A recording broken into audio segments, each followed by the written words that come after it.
Hello guys, welcome back to my channel. In this video we're going to look at operations and expressions. So it says here some characters and character sequences are of a special importance.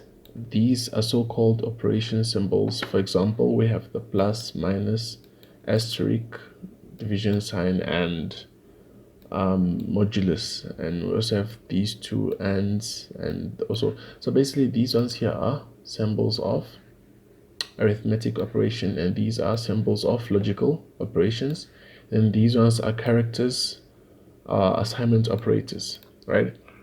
So it says that operation symbols are used in expressions and have sense when appropriate operands are given to them. Okay, so basically we're going to look at the first part, which is the expressions, and it says an expression consists of one or more operands and operation symbols.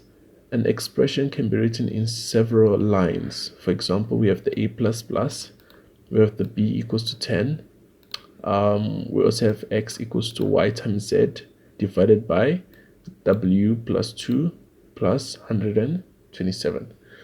So what we're going to do, okay, it says here as well that an expression that ends with a semicolon is an operator. So we're going to look at a basic example of this. Going to my meta editor. So this is a simple mathematical equation, if I may say. So we're gonna have a display of 1 plus 2 equals 2, and it's gonna give us the answer of this right here. So if we just compile it, we'll see there's no errors, and F5 to just run it, and yeah, let's see. As you can see, 1 plus 2 is 3, right?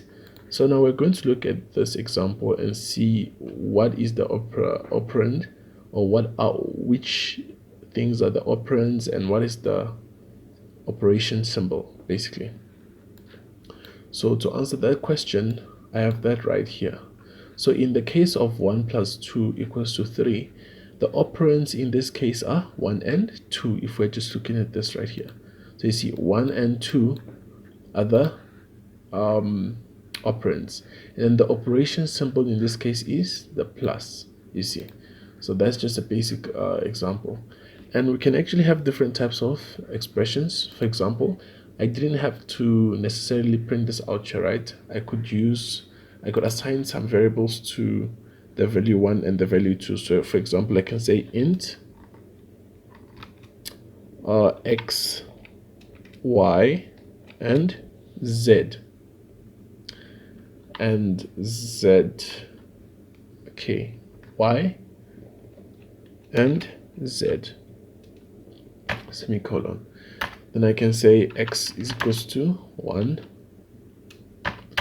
I can also say y equals to 2, and I can also say z equals to 3, you see. So instead of doing this, this way, no, not actually z equals to 3, z is equals to x plus y, you see.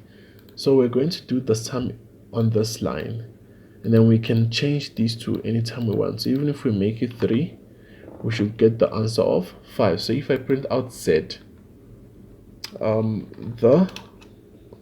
me use, so I'm going to just write it in such a way that we'll see everything.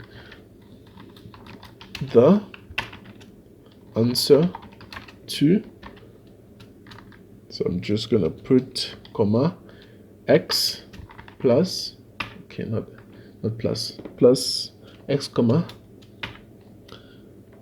sure, then we're gonna have the plus sign, right, comma y,